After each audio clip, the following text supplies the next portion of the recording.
আজ রান্নাঘরে গ্যাস কমে আসায় আমি উপলব্ধি করতে পারলাম যে একটা সময় ছিল আমরা সেই কাঠের চুলায় বা উনানে রান্না করতাম।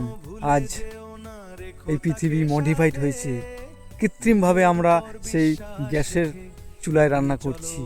কিন্তু আমরা সকলেই জানি যে পৃথিবীর খাদ্য শৃঙ্খল বলে একটা জিনিস আছে, আর তেমনই প্রাকৃতিক বা প্রকৃতির নিয়ম একটা আছে। আমরা সেই প্রকৃতির নিয়মের বেড়াজালের মধ্যে আছি। আমরা কখনোই সেই প্রকৃতির নিয়মের বেড়াজালের থেকে ছিঁড়ে চলে যেতে পারবো না।